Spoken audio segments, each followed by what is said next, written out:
बोलो सियावर रामचंद्र की जय, पवन सुत हनुमान की जय। बोलो भाई सब संतन की जय। आज की चौपाई है हनुमान चालीसा की चौपाई नंबर 18। जुग सहस्र जो जन पर भानु, लील्यो ताहि मधुर फल जानु। ये वाली चौपाई भी अत्यंत अद्भुत सी चौपाई, अनेकों प्रकार के हनुमान जी के प्रकृति के बारे में, उनके अनेकों गुणों के बारे में यहाँ पर हम लोगों को बड़ी अच्छी लक्षणा प्राप्त हो रही। हनुमान जी का पूरा कैरेक्टर यहाँ पे इन चौपाइयों में रिवील हो रहा है। पिछली 2 चौपाइयों में हम लोगों ने देखा कैसे वो किंग मेकर रहे हैं। अनेकों लोग तो यहाँ पे राजा बनना चाहते हैं। हनुमान जी का जीवन लोगों को राजा बनाना है। क्या हॉबी, क्या सामर्थ्य है, प्रोवाइडेड वो बनना चाहें तो जो उसके अधिकारी होते हैं, जो उनको उचित लगता है, उन लोगों के रास्ते की समस्त बाधाएं दूर करते हुए फिर वो यहाँ पे किसी को राजा बना देते हैं। हाँ, जो अपात्र हैं, जो नकली हैं, वो कितने भी हनुमान जी के मंदिर में जाएं उनको रिजेक्ट कर देते हैं। हाँ? तो बहुत सारे लोग हैं प्रधानमंत्री बनने के लिए बहुत ही ज्यादा उत्सुक हैं। उन लोगों की क्या दुर्दशा हो रही है, इतिहास जानता है कि वो भले नकली जनेऊ थोड़े दिन पहन ले। हनुमान जी के मंदिर में भी हुआ है। हनुमान जी पात्र को ही आगे आशीर्वाद देते हैं, सहयोग देते हैं और उनको राजा का पद बना दे देते हैं। देखिए क्या व्यक्तित्व है। खुद उनको राजा बनने की महत्वाकांक्षा नहीं है। कोई अपने बारे में इतना ज्यादा कॉन्फिडेंस रखता है, सेवा करता है, हाँ, उनको सेवा का ज्यादा आनंद आता है। अगर राजा भी अच्छे हैं तो सेवा करने के लिए हैं, और राजा नहीं भी है तो भी हम सेवा कर सकते हैं। सेवा करने के लिए राजपद परम आवश्यक नहीं है, बस राजा हमारे अनुकूल होना चाहिए। और जब राजा को पद ही वो खुद प्रदान कर रहे हैं तो राजा सदैव उनके लिए अनुकूल ही है। उनकी सेवा में कोई बाधा नहीं आती। जिस व्यक्ति को सेवा का जो है उत्साह होगा, वो अपनी इस उत्साह के वजह से अपना रास्ता बनाया करता है। आपको कोई पद चाहिए तो आप ज्यादा सेवा कर पाते हैं, ये ज्यादा आवश्यक नहीं है। पद जिसको मिल गया है वहां पर भी करने वाले गिने चुने होते हैं। जिसको करने की उत्कंठा होती है वो लोग तो, बाकी राजा लोग उसको एम्प्लॉय करते हैं, भैया तो हमारे पास आ जाओ, हमारे पास बड़ी बड़ी योजना है, लेकिन करने वाला नहीं है। देखिए हनुमान जी का व्यक्तित्व तो पता लगता है, और साथ ही साथ राजा का पद कैसे प्राप्त होता है ये बहुत अच्छी तरह से पता है। सब जो है वो कांटे दूर कर देते हैं और मार्ग प्रशस्त कर देते हैं और सुनिश्चित कर देते हैं कि ये राजा के पद के ऊपर बैठे जाएंगे। दूसरों को जो है पात्र को खुशियां देना, जो भी पात्र है उसको उसके अनुकूल अनुरूप फल प्रदान करना, यही जैसे हम लोगों का सपना है हनुमान जी का, यही प्रकृति है उनकी। तो सुग्रीव को राजा बना दिया, विभीषण को राजा बना दिया। हनुमान जी की सोच बहुत ही ऊंची रहती है, बहुत बड़ी रहती है। हर व्यक्ति को हनुमान जी से यही प्रेरणा लेनी है कि अगर हमको जीवन में कुछ करना है तो बड़ी सोच ही रखो। और ये बड़ी सोच उनकी बचपन से ही दिखाई पड़ती थी। तो यहाँ पे इस चौपाई के अंदर उनकी इसी सोच का हम लोगों को परिचय प्राप्त होता है। जुग सहस्र योजन पर भानु, भानु अर्थात सूर्य देवता। सूर्य देवता जो इतने दूर हैं, जुग सहस्र योजन, योजन जो है वो 8 मील होता है, और जुग सहस्र तो उनकी दूरी का यहां संकेत करा, अर्थात बहुत दूर है। अनेकों युग का जो अगर हम लोग यात्रा करें एक युग में, अब आजकल जो है ना टाइम की यूनिट ईयर्स में मानी जाती है।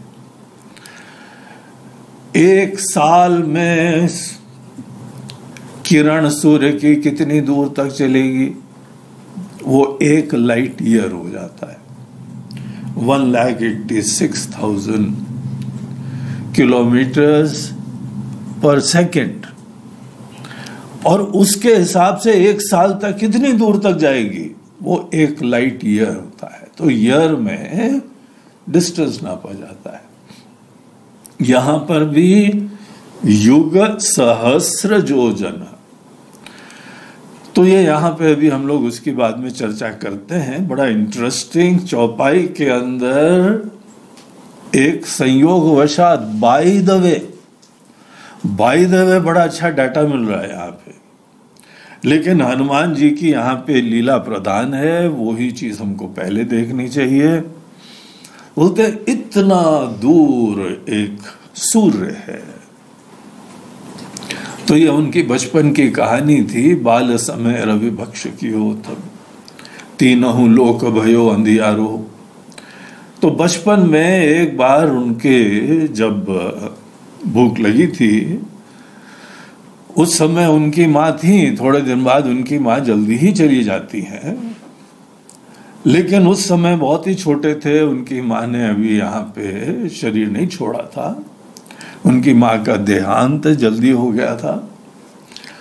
और उनकी कहानी हम लोगों ने देखी थी कि वो एक अप्सरा थी जो शापित थी, और एक बार पुत्र को जन्म देके थोड़ा सा उसका उठने बैठने के पात्र बना दिया। जो माँ के कर्तव्य थे वो सब उन्होंने पूरे कर दिए प्रारंभिक। फिर पिता को सौंप के जैसे वो यहाँ से निकल गई, देह छोड़ के चली गई। यही उनका प्रारब्ध था, यही उनका जीवन था। तो उस समय की बात है, जब वो छोटे थे तो एक बार उनकी माँ को उन्होंने बोला कि हमको भूख लगी। उन्होंने बोला ये पेट में फल लगे, आके खा लो। तो वो बाहर गए और देखा कि फल पेड़ में तो लगे थे, लेकिन वहां पे पेड़ों के पीछे बहुत बड़ा फल लगा हुआ था। वो फल जो है ना वो चमक भी रहा था। सवेरे का समय था और लाल लाल बिल्कुल ही बढ़िया फल चमक रहा था। तो उन्होंने बोला हाँ, हमको जो है ना अगर फल खाना है तो सबसे बढ़िया ही खाना है, जो सबसे बढ़िया पका हुआ है वही खाना है। यही जो है ना एक प्रकृति है, यही मन के अंदर का झुकाव है। आपकी अंतः प्रेरणा आवश्यकता के अनुसार कुछ आपको यहां संभावनाएं दिखाई पड़ती हैं। उनमें से जो संभावना सर्वोत्कृष्ट है उसकी प्राप्ति के लिए आदमी को एम करना चाहिए। अगर लक्ष्य ही छोटा रखो, अगर सोच ही छोटी रखो, तो उसके उपरांत जीवन में लक्ष्य की प्राप्ति सिद्धि वो भी छोटी रह जाएगी। आप छोटा लक्ष्य रखने के उपरांत थोड़े दिन बाद दोबारा और लक्ष्य रखना पड़ेगा, वो प्राप्त हो जाएगा, फिर और रखना पड़ेगा। देखिए छोटे छोटे लक्ष्य सदैव होते हैं हम लोगों के एक महान लक्ष्य की प्राप्ति की दिशा में। हर व्यक्ति को जीवन में एक महान सोच रखनी चाहिए और उस सोच तक, उस लक्ष्य की सिद्धि तक पहुंचने के लिए फिर अनेकों पड़ाव निर्धारित करो कि हाँ ये काम कर लेंगे, फिर हम लक्ष्य के लिए और पात्र बन जाएंगे, फिर ये कर लेंगे, फिर और इमीडिएटली जो है वो बड़ा लक्ष्य का सोचने लगोगे और पूरा क्रम निर्धारित नहीं करोगे तो अव्यवहारिक हो जाएगा, इम्प्रैक्टिकल हो जाएगा, तुम प्राप्त कर नहीं पाओगे, वो हो जाएगी मन में ग्लानि। अनेकों लोग इस चीज के संताप से संतप्त रहते हैं, हम तो कुछ कर ही नहीं पाते, हमारे अंदर सामर्थ्य नहीं है, भगवान ने पता नहीं हमारे ऊपर कृपा ही नहीं बरसाई है। ये देखो अनेकों लोगों को इतनी ऊंची ऊंची चीजें प्राप्त कर लेते हैं, हमने सपना तो बड़ा देखा लेकिन हम प्राप्ति नहीं कर पा रहे। बोलते देखो सपना बड़ा अवश्य देखना चाहिए, लेकिन सपने की पूर्ति के लिए फिर उसके उपरांत जो जो आवश्यकता है फिर उसमें हमको ध्यान देना पड़ता है।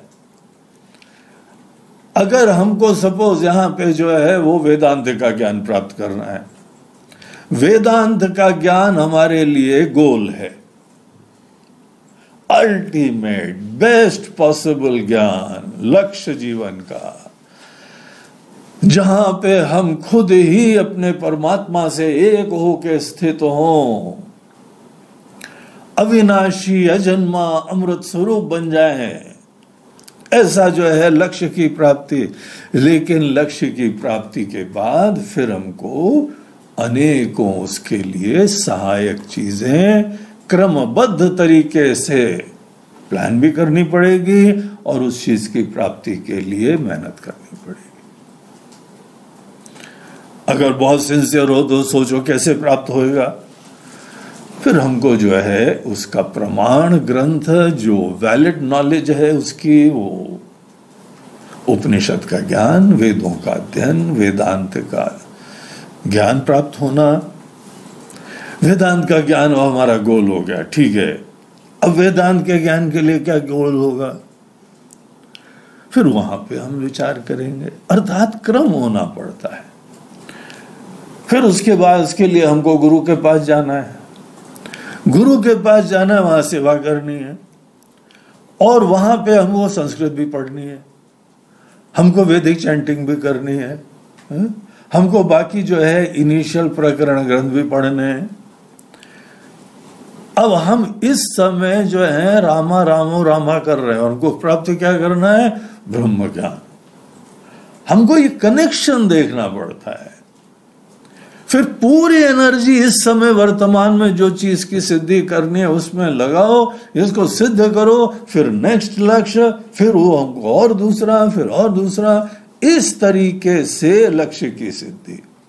जब हम संस्कृत का अध्ययन कर रहे हैं तो उस समय भी मन के अंदर उत्कंठा है, सर्वोत्कृष्ट लक्ष्य की प्राप्ति की तैयारी। एक एथलीट है, गोल्ड मेडल चाहता है, Olympics gold medal, world best अगर करना है तो तुमको बहुत लंबी यात्रा करनी पड़ेगी। अच्छे ट्रेनर रखो, पूरा डेडिकेशन रखो और फिर जो है उठना बैठना रूटीन अपनी ठीक करो, खाना पीना ठीक करो, सवेरे सवेरे उठ के। अब सवेरे सवेरे उठ के हम काम कर रहे हैं, पढ़ाई मेहनत कर रहे हैं, ट्रेनिंग कर रहे हैं, तो छोटी छोटी चीजों पे हमको फोकस करना है।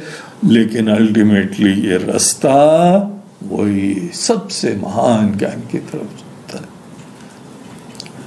तो हनुमान जी जो हैं बचपन से ही जो सर्वोत्कृष्ट गोल है उसको सोचना जानते हैं। यही नहीं है कि महान से महानतम लक्ष्य, देखो जो सबसे बड़ा है लक्ष्य उसी के लिए जो है एम करो, तो एक दिन यहां पे दुनिया के लक्ष्यों को तो तुमने सभी कर ही लिया ना, अब दुनिया में बेस्ट है, उसके बाद दुनिया हमको कुछ नहीं दे पाएगी। इसीलिए यही उनकी प्रकृति रही है हर क्षेत्र में, इसलिए बहुत बड़े ज्ञानी बन गए वो, हर चीज में मेहनत करते हैं। ज्ञानी नाम अग्रगण्यम, ज्ञान गुण सागर।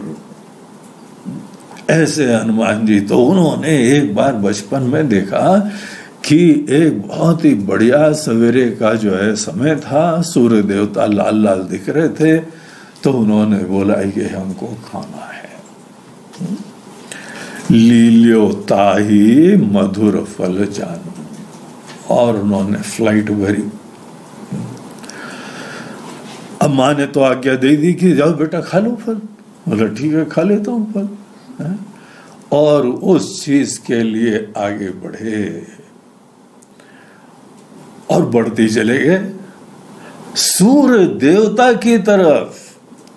अब ये चीज जो है वो आप उस समय के एक यथार्थ देखिए, एक फैक्ट देखिए। अपने पुराणों की कहानियों को जो है ना थोड़ा सीरियसली लेना चाहिए और उसके अनेकों रहस्य जानने चाहिए। अनेकों लोग प्रारंभ में ये सब चीजें लॉजिकल बुद्धि है और साइंटिफिक बुद्धि है और फिर काट-कूट देते हैं, फिर वो खुद ही मिस आउट करेंगे। किसी चीज को समझने के लिए बहुत उसको खुले मन से सीरियसली समझने की श्रद्धा पूर्वक प्रवृत्ति होनी चाहिए, फिर आपको दूसरे रहस्य धीमे धीमे पता लगेंगे। तो सूर्य देवता की तरफ आगे बढ़ते गए और पता लगा ये कहानी आती लील्योता ही, उनको निगल गए, सूर्य देवता निगल गए। अब ये निगल गए ये तो एक उस समय का फैक्ट था, लेकिन इसके पीछे कारण क्या था फिर बहुत सारी कहानियां बताई जाती हैं। दरअसल सूर्य देवता का उस समय वो रक्षा करना चाहते थे, वो दरअसल जो है ना राहु सूर्य देवता को खाने वाले आने वाले थे। वो वहां जब पहुंचे तो उन्होंने बोला नहीं ये हम पहले खा लेंगे। उनकी रक्षा की मनोवृत्ति भी उनके अंदर विराजमान थी और बालवत उत्साह भी था, साहस भी था। और सुंदर बात यह है कि कर दिया लील्यो, लील्यो मतलब निगल गए। उस समय जो उन्होंने सूर्य देवता को निगल लिया, बाल समय रवि भक्ष कियो तब तीनों लोक भयो अंधियारो, तीनों लोक में अंधकार हो गया। बाद में जो है उन्होंने उनको बाहर निकाला भी समय पे, और सूर्य देव, अब यहाँ पे काफी देवताओं में हलचल हो गई। दौड़े दौड़े जो राहु देवता गए इंद्र देवता के पास, बोलो महाराज आपने हमको ये काम दिया हुआ, ये कौन आ गया सूर्य देवता को निकल गया। तो ये उस समय की कहानी है जब उनका हनुमान नाम पड़ा था। इंद्र देवता दौड़े दौड़े आए, बोला सूर्य देवता को निकल गया कोई। बोला हाँ महाराज हमारे खाने से पहले खा लिया। बोलते हैं ये हमारे राज्य में कौन आ गया ऐसा आदमी जो ये पूरी दैवी व्यवस्था को ही उलट पुलट कर रहा है। तब तक सूर्य देवता मुक्त हो चुके थे, लेकिन ये राजा साहब आए और उन्होंने फिर अपना वज्र मारा, फिर वो गिरे और ये सब हनुमान नाम पड़ा। हनु उनका चिन्ह, उनकी ठोड़ी हल्की सी जो है वह बड़ी हो गई। तो ऐसा जो है वो विशेष हनु वाले, विशेष ठोड़ी वाले। लेकिन यहाँ पे वो सब चीजें कहानी इस प्रसंग में नहीं है। इस प्रसंग में तो आप देखिए महान चीज की, लक्ष्य की सिद्धि की प्रेरणा, संकल्प। हर व्यक्ति की कोई भगवान ने प्रकृति दी हुई है। हमको कोई चीज प्रिय होती है, आपको दूसरी चीज प्रिय होती है, तीसरे को तीसरी चीज प्रिय होती है। इसको बोलते हैं हम लोगों की प्रकृति। सहज कर्म। गीता ने इसको भिन्न भिन्न नाम दिए हैं। एक ने बोला ये तुम्हारा स्वधर्म है, एक जगह बोला सहज कर्म है, एक जगह बोला ये प्रकृति है। तो ये सब लोगों के अंदर एक बहुत ही नेचुरल प्रोपेंसिटी, किसी लक्ष्य की सिद्धि के लिए प्रेरणा होती है। अनेकों चीजें तो देखा देखी से भी आती हैं, लेकिन आप थोड़ा ध्यान से नोट करिए, हर व्यक्ति के अंदर कुछ चीज उसके दिल से उत्पन्न होती है। और सभी जो है माता पिता को, शिक्षकों को ये बहुत ध्यान से ऑब्जर्व करना चाहिए। किसी की प्रकृति पहचानना ये बहुत आवश्यक होता है, और उस दिशा में उसको ट्रेनिंग हो, उसकी प्रेरणा हो, उसका विश्वास हो। तो यही होना चाहिए। देखिए, हम जो है वो डॉक्टर, तो सभी हमारे बच्चे डॉक्टर ऐसा नहीं। उन लोगों की अंतः प्रेरणा क्या है? वो ऐसी चीज होती है जिसके लिए भगवान ने उनको बनाया है, और वो प्रेरणा जीवन भर रहती है, और वो ही सुख प्रदान करती है। आपका काम धंधा सेटल है तो दूसरा भी काम धंधा सेटल हो जाएगा, वो भी खाने कमाने लगेगा। ये चीज एक है। अगर प्रकृति के अनुरूप कार्य करे और प्रकृति में सोच बड़ी सी बड़ी रखे, आपका जो भी लक्ष्य है, आपके सामने जो सबसे चमकीला फल दिखाई पड़ रहा है। इसीलिए हम लोग का देश महान बना था, सोने की चिड़िया हुआ था, क्योंकि ऐसी यहां संस्कृति है, ऐसा जीवन दर्शन है। सब लोगों को ऊंची सी ऊंची सोच यहां बताई गई थी। तो इस तरीके से हनुमान जी जो है उसी के हिसाब से जीवन जीते रहे। हर क्षेत्र में जो महान से महानतम चीज है उसको उन्होंने एम करा, उसकी प्राप्ति करी, और इस तरीके से एक सिद्ध पुरुष वो बने। तो यहां पर बचपन से ही ऐसी चीज हुई। इसको आप इसका ही एक सिंबॉलिक रूप समझिए। और एक यहां इंसिडेंटली इस प्रसंगवशात देखिए, ये चौपाई बड़ी प्रसिद्ध है। आप इस चौपाई को आप बहुत सुनेंगे। इस चौपाई में ये कहा जा रहा है कि जुग सहस्र योजन पर भानु। भानु कितना दूर है? बोलते हैं जुग सहस्र योजन। तो डिस्टेंस कुछ बताया जा रहा है। एक सज्जन ने बड़ा सीरियसली इस चौपाई को लिया और इसकी स्टडी करी, रिसर्च करा। बोलते हैं ये सूर्य का एक डिस्टेंस यहां बताया जा रहा है, इतनी दूरी पे सूर्य है। कितनी दूरी पे है सूर्य? जुग सहस्र योजन पर भानु। भानु जो है वो इतने योजन दूर है। कितने योजन? युग सहस्र। सहस्र मतलब 1000। युग मतलब एक युग में 12,000 दिव्य युग, दिव्य वर्ष होते हैं, और एक दिव्य वर्ष में 360 जो है वर्ष होते हैं। अब उन्होंने सब पुराने काल की गणना के हिसाब से पूरी गणित निकाली और उसको मल्टीप्लाई करते गए, तो उसकी जो है वो गणना आती है 96 मिलियन माइल्स। और 96 मिलियन माइल्स को आप किलोमीटर में कन्वर्ट करिए तो 1.6, 1 mile is equal to 1.6 kilometres. तो वो संख्या बनी 1,50,000, या ये कहो कि 153 मिलियन किलोमीटर्स। अब इतने किलोमीटर्स उन्होंने निकाली कि अगर ये तुलसीदास जी महाराज की 16वीं सदी में ये जो लिखी हुई चौपाई है,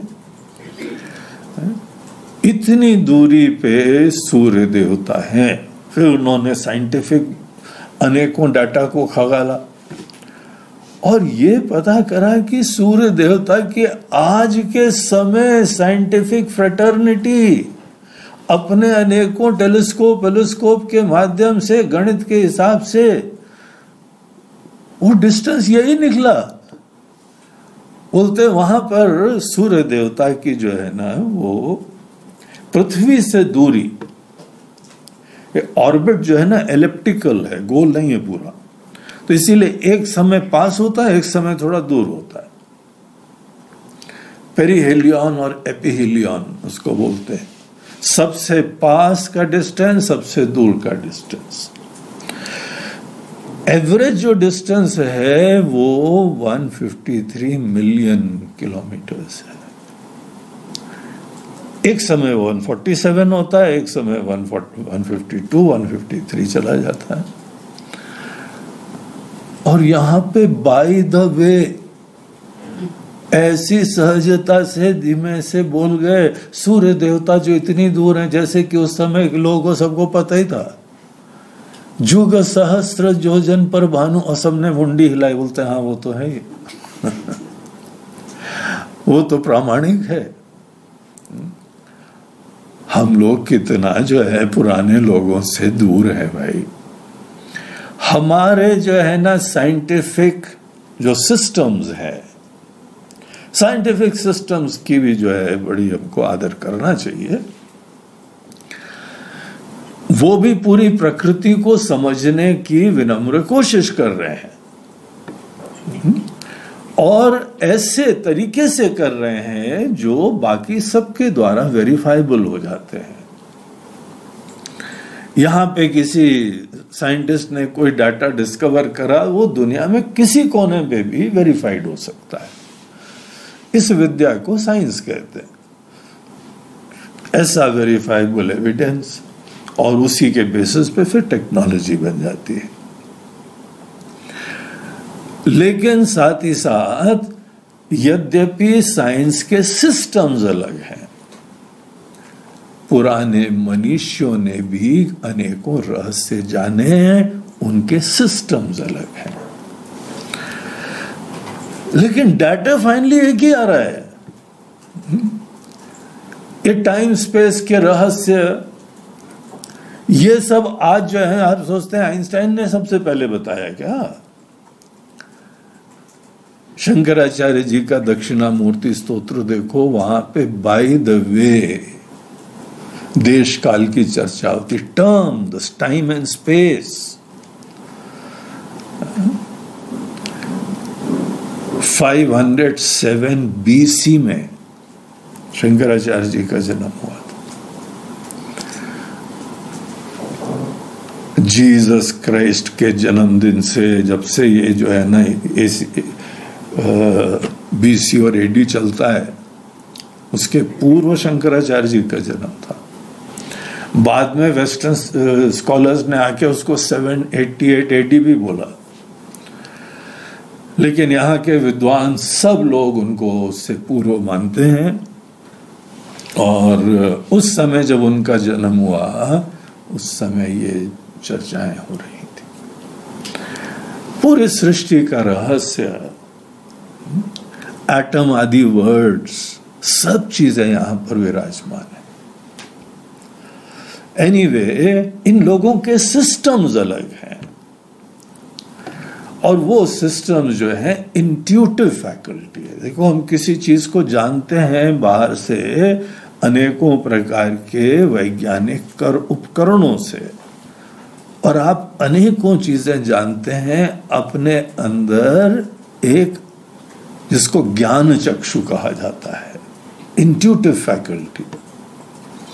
इंट्यूटिव फैकल्टी हर व्यक्ति अपने अंदर उत्पन्न कर सकता है। उसके लिए मन को थोड़ा पवित्र होना, ध्यान करना, शांत करना, ये सब चीजें ये योग के अभ्यास होते हैं। इससे वो अंतर्दृष्टि प्राप्त हो जाती है।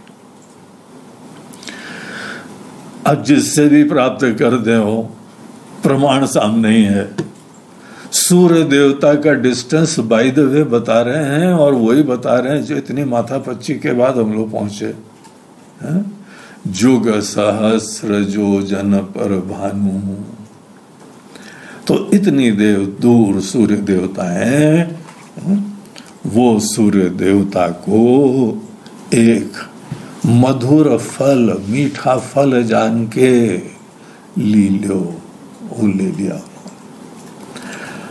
अब जब इस चीज को हम इस प्रकार से देखें तो एक कहानी दिखाई पड़ती है, लेकिन उसी चीज को यहाँ हमने आपके सामने प्रस्तुत करा। ये हर व्यक्ति के जीवन के लक्ष्य की सूचक होता है। रामायण के अंदर जो है वो सूर्य देवता की प्राप्ति के कुछ और भी कहानियां आती हैं। एक कहानी ये जो दो दिव्य से पक्षी हैं, संपाति और जटायु। जटायु और संपाति दो जो हैं गिद्ध थे, बड़े दिव्य थे। उनका भी लीनिएज सूर्य देवता के सारथी अरुण से जुड़ा हुआ है। तो उन बड़े उनकी अद्भुत सी लीला रही, बड़ी अच्छी प्रकृति रही।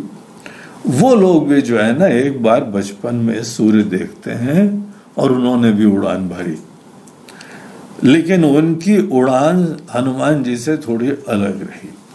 उनकी प्रेरणा कुछ अलग रही, उनकी प्रकृति कुछ अलग थी। कोई महान लक्ष्य की सिद्धि करने के लिए आदमी की प्रेरणा स्वार्थ की पूर्ति भी होती है। स्वार्थ की पूर्ति जब लक्ष्य होता है तो अंजाम अलग हो जाते हैं। अल्टीमेटली केवल हम अपने अहम की संतुष्टि करते हैं। हम सब में ज्यादा बड़े हो गए, हमको जो है ज्यादा मेडल मिल गए, ज्यादा प्राइज मिल गए, वो अहम की संतुष्टि होती। अहम की संतुष्टि भी एक सच्चाई है, लेकिन वो हमारी मूल प्रेरणा नहीं होनी चाहिए। वो साथ साथ तो हो जाए, लेकिन आपका निशाना और ऊंचा होना चाहिए। तो ये लोग अहम की संतुष्टि से प्रेरित हुए। गरुड़, अपना क्या नाम है, संपाति और जटायु। जटायु और संपाति दोनों जनों ने उड़ान भरी और काफी ऊंचे उड़ते चले गए। फिर उसके उपरांत जटायु जी ने सोचा है कि यार ये तो जरा है ना, हम क्या यहाँ अहम की संतुष्टि करेंगे जब खुद ही मारे जाएंगे।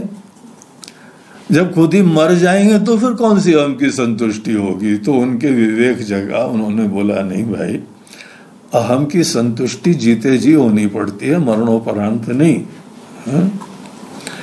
तो हमको जो है वहां ऐसे लक्ष्य का आइडिया ड्रॉप करना चाहिए, और वो वहां से वापस आने लगे। संपाति जो है वो भी उसी भावना से प्रेरित थे, वो और आगे चले जाते हैं। और वही हुआ जो इनको जटायु जी को डर था कि उनके पंख जो है जल जाते हैं, और वो नीचे आके गिरे। जब उनके पंख ही जल गए तो संपाति गिरे, और यही संपाति समुद्र के तट पे वानरों को मिले थे, और उन्होंने ही अपनी दूर दृष्टि के द्वारा, गिद्ध बहुत दूर देख पाता है, वो देख के उन्होंने सीता जी को बता दिया कि वो वहां पे अशोक वाटिका में है। बाद में उनके इसी योगदान और सेवा के वजह से एक चंद्रमा जो है ऋषि, उन्होंने उनको आशीर्वाद दिया, उनको पंख दोबारा प्राप्त हुए और वो अपने धाम चले जाते हैं। दूसरी तरफ से ये जटायु जी जो कि उनकी तरफ आगे बढ़े थे, बड़े ऊंचे लक्ष्य की प्राप्ति की इच्छा थी, लेकिन कुछ विवेकी थे। वो वापस आए और वो जो है नीचे, उस समय जब सीता जी का अपहरण हो रहा था, उस समय उन्होंने पूरी मेहनत करी। महाराज दशरथ जी के मित्र थे ये। महाराज दशरथ जी को जो है उन्होंने बचाया भी था एक बार, जटायु जी। तो इन लोगों की सबकी कहानियां हैं, इतिहास है। और उस समय जो है सीता जी को बचाने के लिए जी जान कोशिश करी। रावण ने इनको जो है वो मारा था, वो नीचे गिरे थे, और जब तक राम जी को संदेश नहीं दिया वो जीवित रहे। और जटायु जी को वो सौभाग्य प्राप्त हुआ था जो कि महाराज दशरथ को भी नहीं मिला, राम जी के हाथों से अंतिम क्रिया। अपने हाथ में जटायु को लेके उन्होंने जो है वह विलाप भी कर रहे थे, उनकी सेवा के लिए कृतज्ञता भी व्यक्त कर रहे थे, और अंतिम संस्कार उनका राम जी के हाथ से हुआ। आज भी जटायु जी के स्मृति में एक बहुत बड़ा मॉन्यूमेंट बनाया गया है। केरला में एक जो है जटायु मंगलम करके पहाड़ है, और उसके ऊपर अनेकों वर्षों की मेहनत के उपरांत एक जटायु नेचर पार्क बनाया गया है। वो करीब 38 किलोमीटर के पूरे रेंज में पहाड़ के ऊपर बनाया गया है।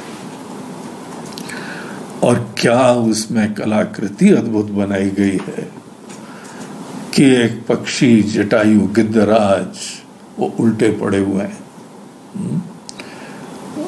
और उनका एक पंख जो है वो जैसे कटा हुआ है।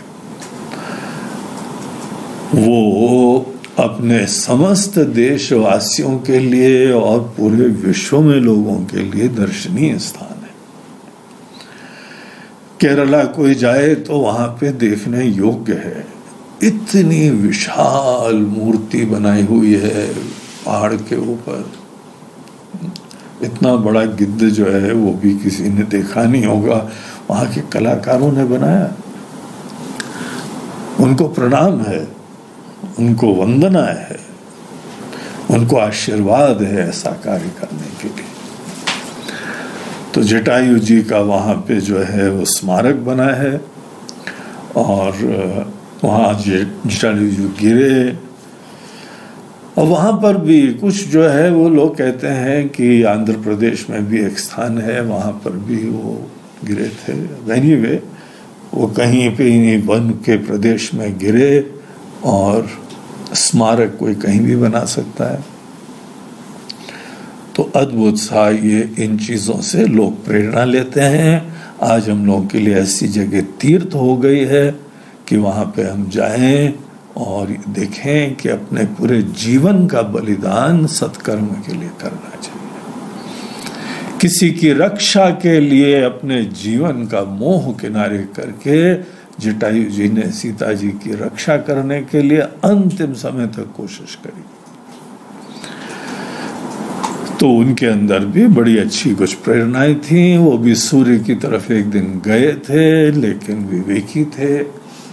लक्ष्य तो ऊंचा रखते थे, लेकिन हाँ कुछ ना कुछ उस लक्ष्य के ऊंचे रखने में उस थोड़ी कमी थी जो हनुमान जी में नहीं थी। हनुमान जी की प्रकृति सूर्य तक पहुंचना ये इस चीज का सूचक है कि केवल अहम की संतुष्टि के लिए कार्य नहीं हो रहा है। जो अहम की संतुष्टि के लिए कार्य करेगा वो ज्यादा दूर तक का यात्री नहीं होता है।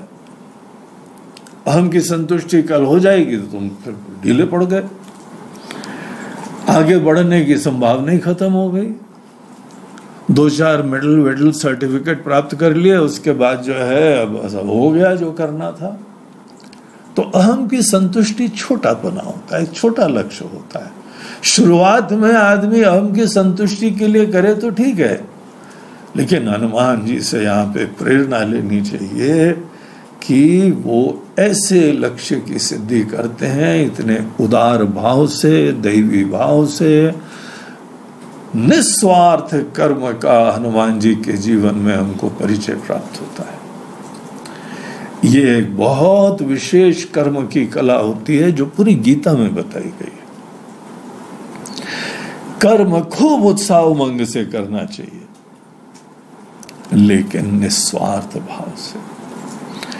निस्वार्थ भाव जो है वो हमारा फिर प्रेरणा किस चीज की मिलती है? प्रेरणा मिलती है भगवान की सेवा के लिए, दूत बनने के लिए। यही कार्य आप अपने सेल्फ ग्लोरी के लिए कर सकते हो। यही कार्य आप जो है ऊंचे से ऊंचे लक्ष्य की प्राप्ति भगवान के दूत और सेवक बन के कर सकते हो। हनुमान जी का चरित्र हमको दिखाता है कि अगर हम लोगों की प्रवृत्ति निष्काम होती है तो ऊंचाइयां बहुत बड़ी जीवन में प्राप्त हो सकती है। तो ये बड़ी बचपन से ही अद्भुत सी लीलाएं उन्होंने दिखाई। जब बचपन से ऐसी लीला चालू कर दी तो आगे क्या क्या होता है ये फिर यहाँ पे हम लोगों ने देखा ही जीवन में। तो अद्भुत सा ये प्रसंग, कितनी दूर सूर्य देवता है और उसको उन्होंने अपना लक्ष्य समझ के एम करा और सिद्धि कर ली। बोलो बजरंग बली की।